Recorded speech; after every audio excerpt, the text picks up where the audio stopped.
Hello there, beautiful. Welcome back to my channel. My name is Joesephyr, and welcome to another Should You Pull video for Dissidia Final Fantasy Opera Omnia. Now, we're seeing a well-deserved glow-up here with Lann and Reynn, and they come into their own as an AoE damage dealer with their new LD, BT, and rework. And we get to see Garland come back with some pretty nice additions to his kit too, so there's lots to like around these guys and lots to look forward to in terms of events and things like that, and it's all being squished into a week, so I'm going to try and get these videos out as quickly as I can. But for now, let's sit down with a cup of tea, talk about these guys, and if you want to know more about them, then of course stay tuned and keep on watching. Before we get started, of course, don't forget to check out all of my social media links down below. It's literally only 2 days now until my meetup over in London, so I'd love to see as many of you guys come along as possible. We can all talk about Dissidia. I have a quiz that I've got planned, a prize as well to go with that quiz, and hopefully we can all have a drink, have a nice time, play some games, talk about what we're looking forward to coming up, whether there's something coming out over Endwalker itself, lots to look forward to there. And of course you can come find me on Twitch where I stream almost every event as it goes live, though I do have a week off coming next week as well. And obviously Endwalker, we're going to be streaming loads of that. Recently just got my Emerald weapon mount, so I'm very, very pleased about that. So definitely come find me on Twitch.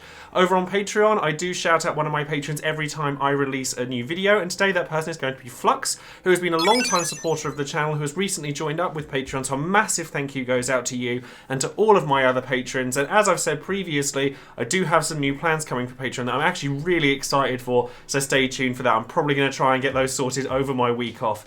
And lastly, of course, don't forget to check out all of the other resources and content creators out there for Dissidia Opera Omnia, with special mentions going out to Tombury Troop for their infographics and their information on Lufenia clears, Leo Bob for their translations over on Reddit, Dissidia Compendium, and Dissidia DB as well for all of the information that they provide, as I use it all on this channel, and I'm sure lots of other people do too.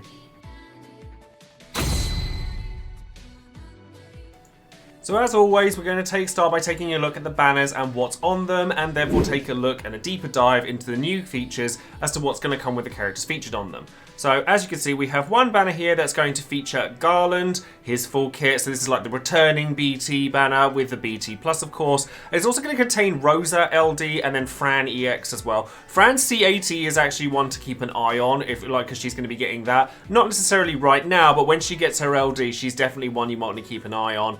And then with the other banner, we have Lann and Reynn, their full kit, and they're the new BT, which means that this is the BT that's going to be featured over the next few banners. We also see the return of Sabin's LD as well, and then Papalimo EX. Now, Rosa I actually think is one worth looking at, particularly for her C90 when that becomes available. And she's actually kind of a bit of an unsung hero in a lot of ways. She's got fantastic aura still. Her LD is actually very potent and works very well with the likes of Garland as well, and she's very good at keeping your party alive, whereas Sabin brings delay to the party, AoE, and defense ignoring capabilities as well, so he's a great consolation prize as well. So if you don't have either of these, they are worth considering, even if they aren't your primary prize. So we're going to start by having a look at Garland and what he gets. So once again, a big thank you to Leo Bob for the translations here.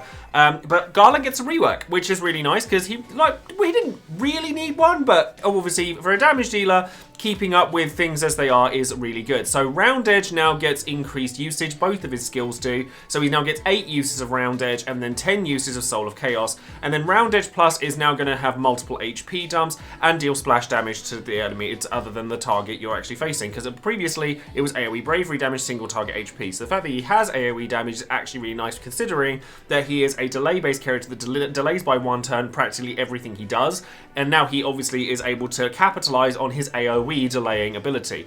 Soul of Chaos also gets increased usage, and also gets a couple of HP dumps added in there. And if you've used Garland with his LD and BT before, then you'll know that with his LD boards, he got a follow-up attack as long as he had his LD buff up that did 2 more HP dumps. So 2 hit Brave HP, 2 hit Brave HP. So this all adds up to a lot of damage, like a lot of it, and delaying while you're at it.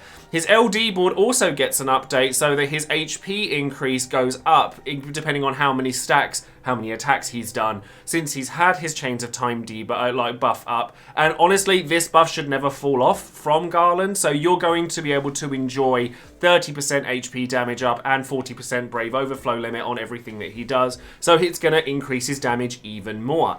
His BT Plus, now His BT was always very good in that it, obviously with the Chains of Time and the Soul of Conflict buffs up, he can make delays on everything he does, so you're going to get a minimum of 6-turn delay, or 7-turn if you've got the full burst mode up, just on Garland being Garland, and he can do a pretty heavy amount of damage already.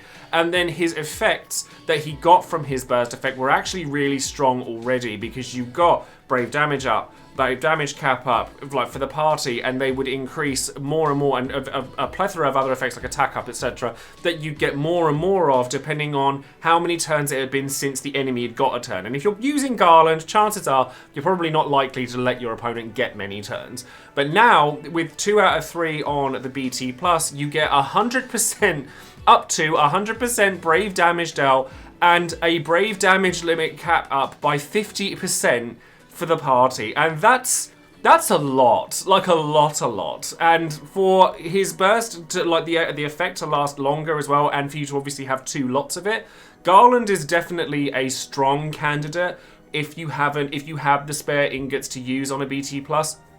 Personally, I would love to BT plus him, but because I've just BT plus Vayne, I already kind of have that single target, not really delay, but still kind of delay in his re-break stuff. So I think if you haven't done Vayne, he's definitely, like, Garland's definitely one to be looking at, because that BT plus effect is absolutely foul, and what you get out of it from everything, you get so much HP damage, Brave Overflow, just raw damage numbers, and you get a lot of them as well. And because obviously you're delaying the entire time, he now has HP, AoE HP damage with his round edge.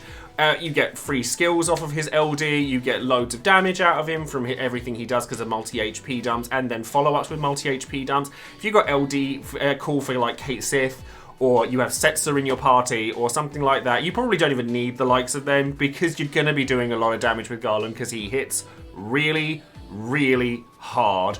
But like I said, there are limited options when it comes to BT+. So I would suggest taking a look at the ones you already have, or the ones that you're looking forward to coming up, and see if you have space for Garland. Because if you do, I don't think he's going to disappoint you.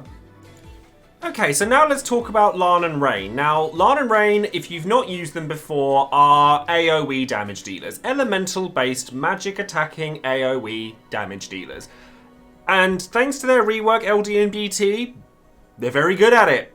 Very good at it. Like, so if you've not used them before, basically you need to have their Mirage S and Mirage L stacks up in order to use the plus versions of their skills, which hit harder and do more damage, etc. And they do full AoE HP attack damage based on which skills you're using, and obviously with plus versions, you'll get more damage out of them. Now, with the rework that they get, both Thunder and Geocrush and Blizzard and Water get updated so that their plus versions hit for multiple HP attacks that both have full AoE HP damage. And in the case of Thunder and Geocrush Plus, you actually get instant break before the first bravery attack, which means that you're obviously you don't really care about what your opponent's bravery is before you're just hitting really hard for crit elemental weakness damage in general. Now, obviously there are elements that are tied to each of their abilities, so Thunder and Geocrush obviously being lightning and earth, Blizzard and Water obviously being ice and water, and then Sonic Fangs, which is their react attack, is a fire attack. So you do need to be cautious about their elemental absorptions on the enemies, etc. Although you don't have to be too cautious about it unless it's fire,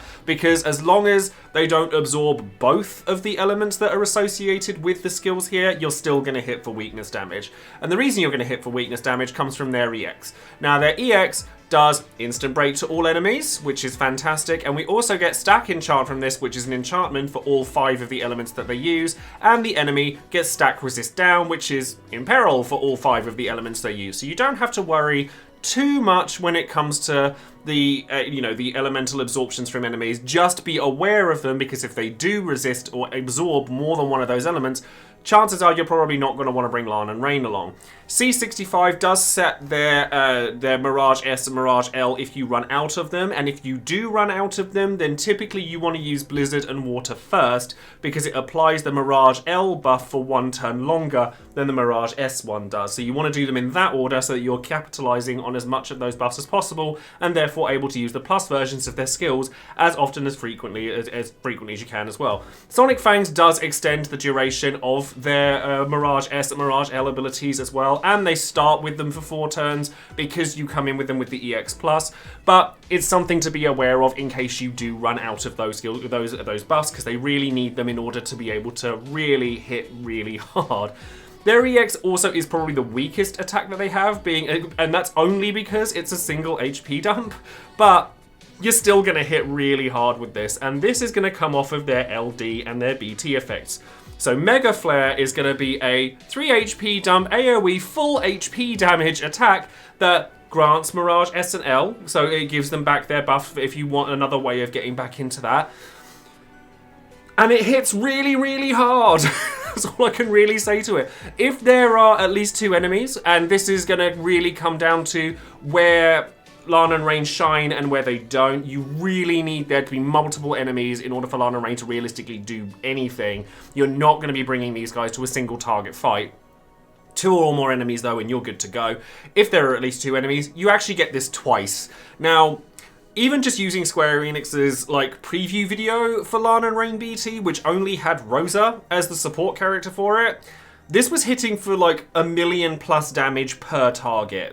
It hits exceptionally hard, and it sets up the twins to be able to do more of that damage thanks to the buff that they get, which increases their attack, max brave overflow, elemental weakness damage, and HP attack based on the number of enemies that are present. So again, this is going to lean into the fact that they are only realistically meant to be brought to fights that have 2 or more enemies in them. Ideally, you want 3. 2 is fine. They can still churn out the damage and, fulfill the French vanilla fantasy with just 2 enemies, but with 1, I wouldn't bring them along. Their BT also increases this a lot. So again, AoE Brave HP attack hits twice, does full HP damage to all targets, and then grants a buff that gives you more party-wide max Brave Overflow, Brave damage, HP damage, max Brave cap, and more of the max Brave Overflow and HP or Brave damage cap if you're carrying BT plus on them, based on the number of enemies that there are. So if you've got 2 or more, then you're going to be enjoying up to 60% HP damage up for Lann and Reynn and 30% for the other guys as well. It's a lot of damage to be bringing along to an AoE fight. And there are players, myself sometimes included, where I've said in the past, all these guys really do is damage. When it's this much damage, I don't think it really matters. There are people that will look at these and go, well, damage dealers come and go. Damage dealers are a dime a dozen. I'm sure if I waited for the one that I really liked, then I can wait for that. And that's absolutely fine. But as somebody, I think this is going to be, to cut myself off, I think this is going to be one of those cases where it, again, depends on what BT pluses you already have or plan to have. With regards to just having Lann and Reynn with their LD, they'll function fine for a while, but the BT plus effect is really nice if you're going into an AoE fight, which means that you can just take these guys into pretty much any AoE fight as long as it doesn't resist all of their elements and just churn out damage like there's no tomorrow. So therefore, if you've maybe not done, say, Ace, who's very good with AoE damage, albeit in an extremely different way, or, you're looking for somebody that is specialised in AoE damage, then Lann and Reynn is definitely somewhere you want to be looking to go. I have personally done Bartz and Vayne so far. Bartz is more of a supporting role. Vayne is definitely more of a single target role. He can do multiple targets, and he actually does support Lann and Reynn quite nicely by increasing their HP damage and, just making it so that you've got more damage on Lann and Reynn and Brave damage cap ups, etc. But the chances are Lann and Reynn are going to be hitting that cap anyway because they hit that damn hard with everything that they do. So it's a case of if you're happy to have a pure damage dealer who is there to be there for AoE damage fights and not a lot else, then you're going to not look much further than these two. They do their one job and they do it extremely well. But if you want the versatility of somebody that can be brought to single target fights as well, then maybe Lann and Reynn might not be for you. It's one of those characters where when they shine bright. But when they don't, they really don't.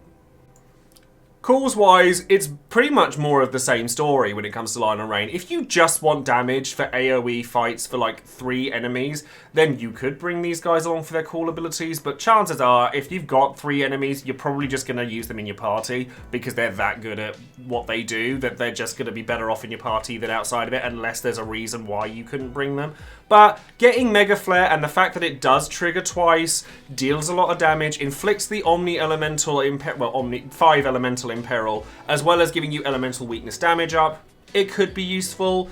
One thing I will say for Lann and Reynn is they make a fierce friend unit. Like, all you literally need to do, because you've got multiple uses of Mega Flare, you have 4 uses of it, you can literally just go, friend unit, BT, set that up. Next turn, LD, set that up, and you're just dealing millions of damage every turn with a Lann and Reynn friend. So if you do happen to get Lann and Reynn BT, or go to green with BT, etc., then maybe consider putting them up as a friend unit. They'll be very useful for a large number of people. With regards to armor, they get attack keystone, rightfully so, and they get really good armor in terms of blue armor for them because it increases their HP damage limit by 30%. If you're using Lann and Reynn and you think you're going to use them frequently or in any AoE boss fight, I would heavily suggest getting the blue armor for these guys on the back of the fact that because they hit really hard and because you're hitting multiple targets, bravery capping is not going to be an issue for you. What might sort of stymie your damage a little bit is the fact that you're hitting your cap too quickly. So having access to that, as much as you get all these cap benefits from hit the BT effect, etc., you want to get that cap as high as it can physically go.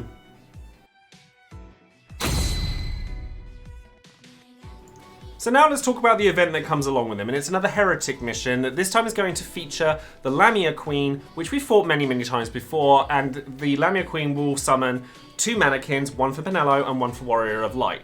And the Lufenia orb for this particular fight asks you to deal 850,000 HP damage or more with 1 turn with 1 character, and it'll give you +8 turns. So you're all probably thinking, oh my god, how do I do that without Lann and Reynn? Well, you can do that without Lann and Reynn quite frequently. For example, if you have BT attacks, like BT plus attacks, bring them. They will deal that much damage in order to push that orb up. And the orb actually only lasts until the 50% mark, and you can deal a lot of damage before having to worry about that. So just bring your BT plus units. Strago, if you're struggling for that kind of thing, can work really well here because of his defense ignoring AoE full HP damage attacks. You can get away with using Strago. I've seen Cloud of Darkness with LD casts like capping over 850k damage. There are ways of getting around it, and realistically, even if you weren't able to do that, bring a Lann and Reynn friend unit along, and you'll probably just deal that much damage with them on their own to the point where you get past the 50% mark and you don't really have to worry about the orb anymore. The things you will have to worry about, however, are those damage reductions. We are looking at 90% damage, bravery damage and bravery gain reductions, so your percentile increases are going to be really important here. You know, whether you're using BT plus effect or gain pluses through your likes of Agrius, etc., or brave damage pluses, you can bring a plethora of those in order to counteract that. The Lamia Queen themselves is not immune to launch damage, but they reduce the HP damage and bravery damage they take by 100% during launches. However, you can counteract that. If you really wanted to bring your Sid Reigns and your Aphmals and things like that, if you're bringing the right units along, you can absolutely still bring Sid Reigns if you want to, if you have enough percentages to kind of counteract that heavy reduction. But you've got that and the regular brave damage to reduction to take care of in order for you to be able to do that. The other thing to bear in mind as well is that the Lamia Queen, after 10 turns, we've had a few of these, but trust me, they do go away eventually, where after 10 turns, the Lamia Queen will warp turn to have their turn go next, and if one of the mannequins is down, she'll revive them. If they aren't, she'll use one of her own attacks, whether it be an AoE Bravery or a Disable for a single turn. There's a few different things that they do. Believe it or not, delay is still probably the best strategy you're going to have here. On the back of the fact that you really, really do not want Penelo or Warrior of Light to get a turn. Because this time, the mannequins are carrying their LDs, and you really don't want Penelo to go off with Evanescence, and you really don't want Warrior of Light to get a turn in with Bitter End, because it does what it should do, and it will do the AoE Brave HP attack and set up HP shields. Now, you've got multiple ways of dealing with this. Like I said, I think that Delay is still your best bet, because as long as you're dealing enough damage that you can take out one of the mannequins, the only thing the Lamia Queen's going to do is revive it, so therefore you can go back to playing that way. If you've got Garland, you'll be fine in terms of just making sure that they don't ever get turns, and just make sure that you're dealing with the mannequins as frequently as you can, or at least one of them. And then with Lann and Reynn, obviously, if there are more mannequins, then there's more damage to be dealt, which helps you with the orb. So really, you kind of want the mannequins to be there, but you don't want them to be able to do anything. Your other option is to take HP, like damage nullification, because they're not immune to those kinds of debuffs. So you could bring along your Arciellas, your Kefkas, things like that. Set that kind of thing up, swap them out for a friend unit, and then go to town. And then there's that way of doing it. Once you get past the 50% marker and the orb is then dealt with, all you really have to worry about is the Lufenia orb, or the Lufenia plus damage reductions, and making sure that you don't let the mannequins get a turn. And then past that point, you should realistically be fine.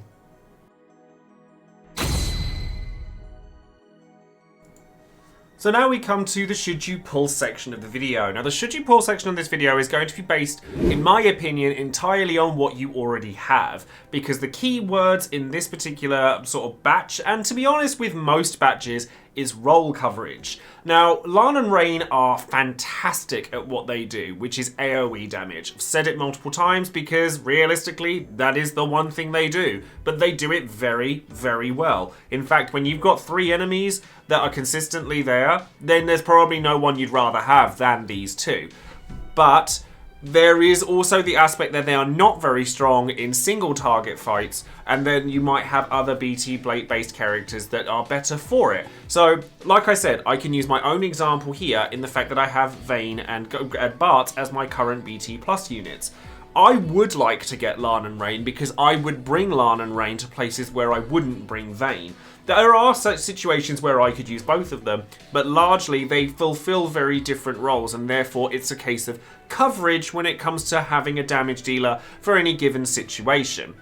Garland is very much the same. Garland is fierce at what he does. So much damage comes out of Garland, and the fact that he delays on every move is actually fantastic. Yes, we're in a period of time where there are warping bosses, but that period of time does come to an end, and therefore having access to somebody that can delay, like, with everything, and even when they can't, they still churn out a lot of damage. You know, you might want to look at Garland. But if you already have Vayne, then you already have somebody that can do that through re-breaking rather than outright delaying. Although he does it in a different way, the role is still similar enough that with such limited resources, you may want to consider a different option.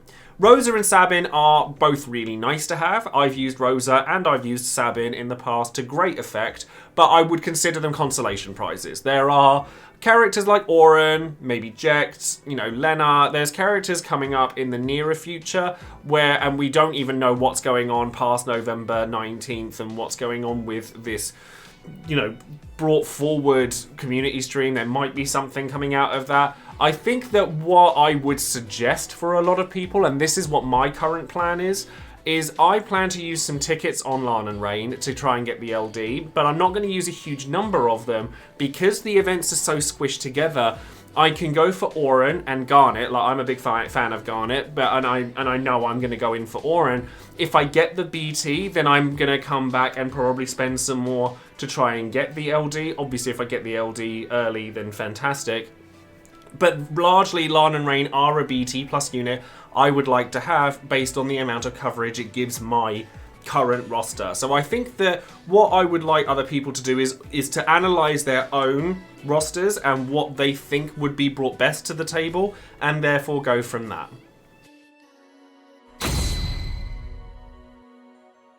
So now let's go over to Would You Pull, the section of the video where you, the viewer, get your chance to let your voice be heard and let everyone know whether you would or wouldn't pull on any given banner and why.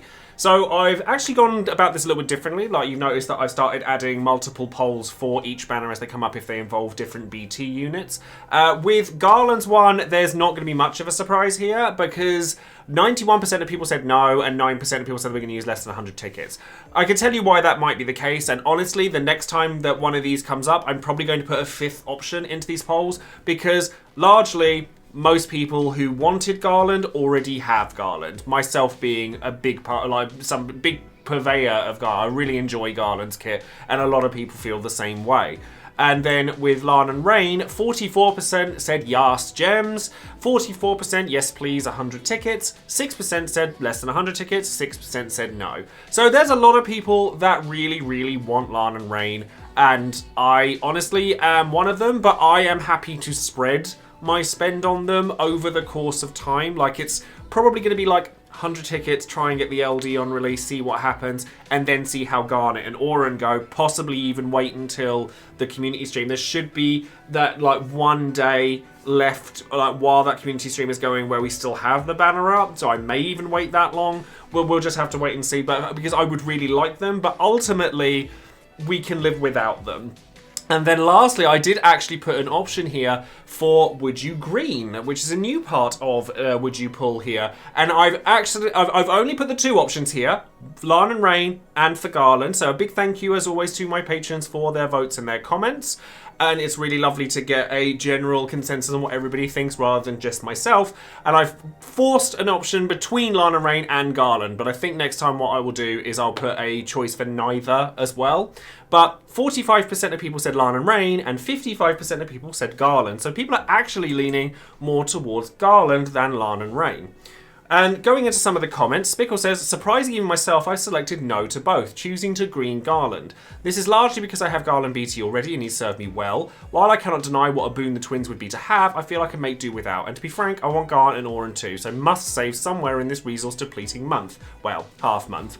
I feel that like Garnet is a really cool character, and obviously she summons Alexander, and therefore it's a favourite for me. But I also do understand that she is probably fine to be skipped, like as much as any other character is, I guess. But Oren is one that stands out as a very strong pick going forward. Fantastic character for DET6. So I would like to, if I'm going to spend gems, it's going to be on Oren and not on the twins. But if I were to get the BT while chasing Oren or in that initial like ticket batch on twins, I would go harder. And then Nick says, I'd use tickets for the twins and only if they could be serviceable without a 3 out of 3 BT+. I committed to greening Garland a long time ago and I intend to stick to that. I already have Sabin, so using gems on the twins feels unnecessary. I have everything on Garland's banner, so no pulls there. Also, somehow running low on red ingots, so I need to be careful and look ahead. Again, if they don't need to be green, I'll use tickets, but otherwise a skip. I think with most BT units going forward, if you're going to go for the BT, you're probably going to want to use the green one. And the reason being is that there aren't many situations where you would use a regular BT over someone you had greened just because the power jump is quite exponential. Like, you can run Lann and Reynn with a plain BT, a booked BT, or even just their LD, but for obvious reasons, they're not going to last as long as someone that you had already given the green to. Sergeant Tuffy says, the twins are some no-frills AoE DPS, but I really want to pick up their LD just on the fact that both of the other banners with them, Garnet and Oren, are very big banners that I'll be pulling heavily on. The twins are good, but I don't have strong opinions on them one way or the other. Garland, though. When Garland first got his BT, he was the best unit in the game for months. His auras would still be relevant if the old versions popped up on a modern BT, and they're getting cranked up into overdrive with the BT+, to say nothing of the fact that he's still the king of consistent delays, and he has a lot more damage packed into his kit with his spicy rework, 3 dumps on skill 2 and splash damage on skill 1. If you don't have Garland, pull for Garland. If you do have Garland, strap yourselves in because we're about to leave orbit. Instant green, instant blue, but no gems because I already have him. Garland's, like I said, I really, really love Garland. And had I not done my sort of single target delay based character, yes, Vayne and Garland are very different, don't come for me. But I want to kind of spread my ingots across roles that are more largely different from one another. Like I said, I have Bartz as my more support relevant one as opposed to Ishtola. I have Vayne as my kind of single target, beat this one character down, go as far as you can with that. To have twins would be nice to have kind of that AoE capability. If I don't manage to get twins, I would seriously consider like greening Garland anyway though, because I already have him, I don't have to pull for him. It's really nice to have access to a character like Garland's auras on Vayne do sound pretty disgusting, but I suppose that comes down to the choice as to whether you want to kind of put your eggs into one basket or kind of spread yourselves out and sort of cover different roles. And then finally, G-Terra says, my current situation is Bart's Nishtola. Lann and Reynn's a powerful unit who brings a lot of AoE damage to the table, particularly when there are multiple enemies. Hard to say what I'll do here. I have no connection to the characters themselves, but I do like pulling for 2 weeks synergy with gems. May come back to this after Garnet and Orin and see if I pull the BT. Events don't have to be cleared day one. Garland already has his full kit. Did you like what he did before? If yes, he now does more of the same, with more numbers and double dumps on pretty much everything. Greens, to me this is very hard. It actually isn't a choice between Garland and Lann and Reynn, it's Garland or Ace, as I've been enjoying him at 0 out of 3 so much. I think that Ace is the closest I can think of with comparison to whether you want to be greening Lann and Reynn, purely on the back of the fact that if there are multiple enemies, Ace's traps do more damage. Yeah, it's different, it is different. But realistically, like I said, I like to try and spread the roles out more evenly. So because Lann and Reynn are so different from the other greens that I have, they're the ones that I'm currently eyeing up. But as I said earlier, everyone's situation with BT Plus is different. So I would suggest looking at which BT Pluses you already have and base your decisions on that and whether you want to kind of capitalize on a specific strategy or spread yourselves out across a wider selection. So that's going to be all from today's video. Thank you all very, very much for watching. I'm super excited for Sunday. I actually cannot wait to meet some of you guys, and hopefully I'm going to take some photos. We're just going to have a good old time, and honestly, I can't wait for it. And then after that, I've got Endwalker coming up. There's so much to look forward to, and I really can't wait to share it with you guys and see what happens going forward. Don't forget to like the video, click the bell for notifications on future videos I might be making, and of course subscribe to the channel, and let me know whether you plan on pulling for Lann and Reynn, or whether you're going to skip them and just green Garland, or whether you're not going to do either of them. So let me know. Thank you all very much for watching, and I will see you next time. Take care.